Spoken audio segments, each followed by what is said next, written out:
memang bersoalan kurban, saya jujur saja selama di Indonesia masih banyak salah pemahaman terhadap kurban. Dan saya pernah berkata, memang Islam kita di Indonesia Islam keturunan. Ya, jadi asal tahu saja. Ya, tapi dari segi belajaran, mohon maaf ya, kita terlalu jauh terhadap pemahaman. Yang saya maksud, kita melaksanakan sesuatu tapi kita sudah belajar, sudah tahu, bukan hanya asal saya dengar, saya lihat, saya bukan sebatas itu, tapi kita punya dasarnya. Dan ini kelemahan kita, di antaranya kurban. Saya pernah mendengar, bukan malah sering mendengar soal kurban dihitungkan beroran.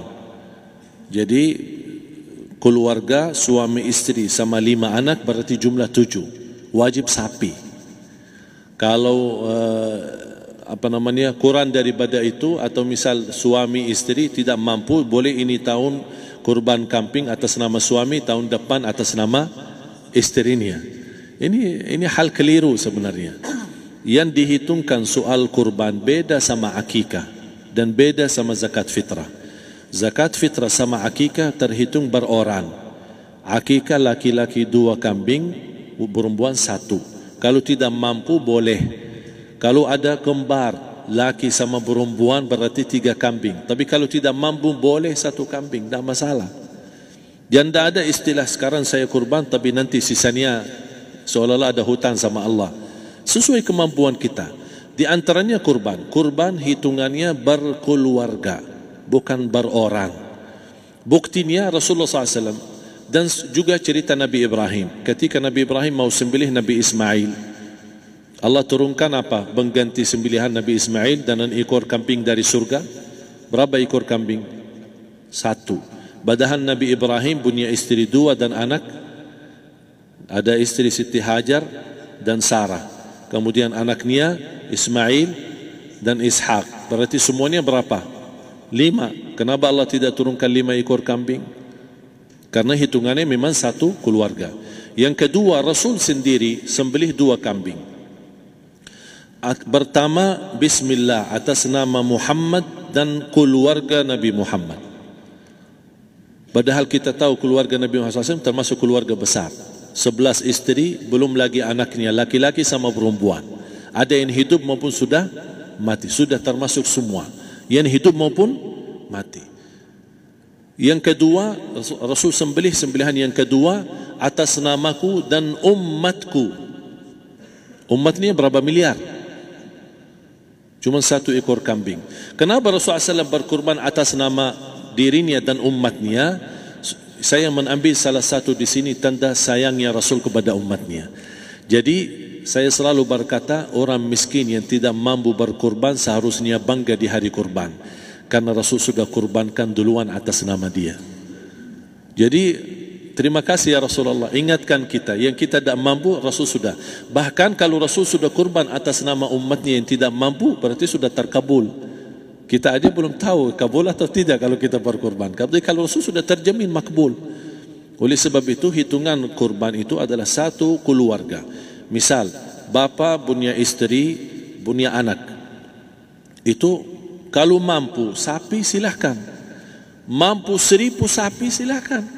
Kalau soal kemampuan tidak ada masalah. Tapi kalau soal kewajiban, tidak ada wajib lebih daripada 1 ekor kambing. 1 ekor kambing. Misal kalau bapa punya istri 4, misal, cuman ini misal ya. Istrinya 4, setiap istri anaknya 10, berarti jumlah berapa? Anak 40, istri 4, berarti 44, sama bapa 45. Wajib 1 ekor kambing saja, cukup untuk semua ini. Tapi kalau soal mampu, ya silahkan. Mau 1000 kambing boleh, mau 1000 sapi boleh. Tidak ada yang melarang kalau soal kemampuan.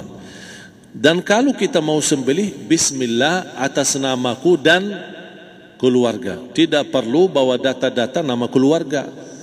Jadi disebutkan tukang sembelihnya ada capek menunggu sambil sebutkan nama-nama. Tidak perlu. Udah Bismillah atas namaku dan keluarga. Termasuk kata atas namaku dan keluarga, termasuk orang tua yang sudah meninggal. Termasuk orang tua yang sudah, karena kita adalah hasil daripada orang tua. Itu sudah termasuk, tidak perlu kita sebutkan. Ada sebagian ulama membolehkan kalau kita mampu mau khusus kambing atas nama orang tua, tidak masalah kalau kita mampu. Tapi kalau kita tidak mampu, itu sudah termasuk orang tua kita bersama keluarga besar kita. Ini salah satu kenikmatan, dan ini termasuk juga sedekah yang berguna bagi orang yang sudah meninggal di keluarga kita. Wallahu ta'ala alam. Dan juga masalah panitia, bisa kita mewakili. Kalau kita tidak mengerti sembelihannya dan tidak mengerti cara bagiannya.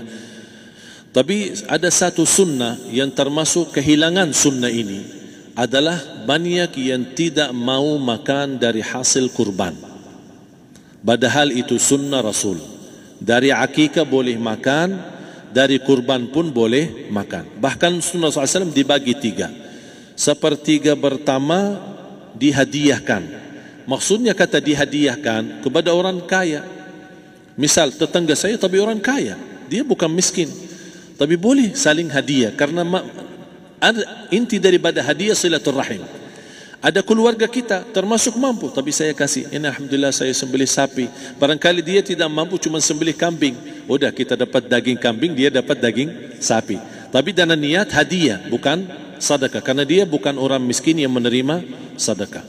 Yang sepertiga yang kedua adalah sedekah. Sedekah itu termasuk orang miskin. Yang ketiga, kita makan sendiri. Bahkan Rasulullah SAW selepas Idul Adha, beda sama Idul Fitri. Sebelum Idul Fitri dia makan kurma, meyakinkan batalan puasa.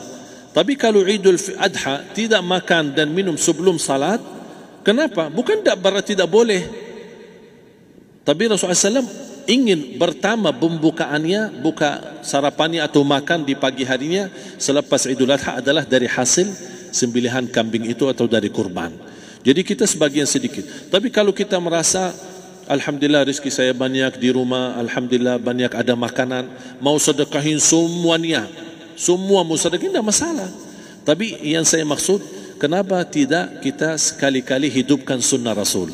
Jadi sebagian, walaupun ada sebagian sedikit lah, buat istilahnya sama sedikit porsi nasi atau apa, karena kita berhak sebagai kita kurbankan lillahi ta'ala, kita berhak menikmati kurban ini yang lillahi ta'ala supaya kita mendapatkan keberkahannya, bukan hanya orang lain. Terus yang kedua ada masalah pembayaran. Kalau kita wakili panitia, boleh kita pesan sama panitia, tolong sedikit dari kurban saya minta buat saya makan. Itu tidak masalah, kita boleh minta. Dan boleh kita wakili, tapi kita tolong ingatkan, tidak boleh pembayaran hasil sembelihan itu dari kulitnya.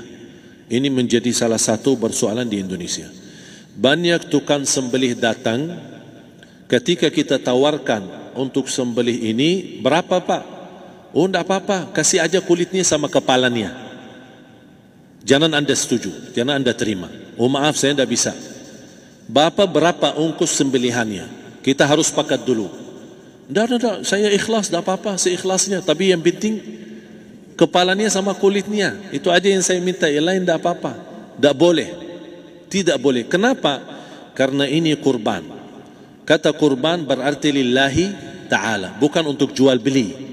Kalau kita sudah bayar dari bagian kurban, berarti bukan lillahi ta'ala. Harus kita jaga amalan itu. Tapi bagaimana cara jalan keluarnya? Kita harus sepakat, ijab kabul. Sepakat dulu, Pak, saya udah begini, saya kasih untuk sembelihan 50.000. Bapak setuju? Ya udah setuju. Selesai kan? Sudah sembelih, sudah potong, sudah semua. Lepas ini semua kita kasih ongkos 50.000 ongkos sembelihannya. Habis itu, Pak, kulitnya sama kepala hadiah buat Bapak. Itu dah apa-apa, dah masalah. Tapi bukan untuk bayar sembelihan. Faham maksud saya? Harus dibedakan supaya jangan sampai amalan kita kurban habis biaya, habis ini malah tidak diterima karena sudah kita bayar sebagian daripada kurban. Saya silahkan bayar apa yang kita sepakati, mau hadiahkan kepada dia karena kita tidak bisa guna. Buat apa yang kita mau gunain kulitnya? Tidak bisa. Tapi mereka buat mereka lebih berguna, oleh karena itu kita bisa hadiahkan untuk mereka. Bahkan kita bisa juga kasih daging untuk mereka bisa menikmati sebagai sedekah. Wallahu taala alam.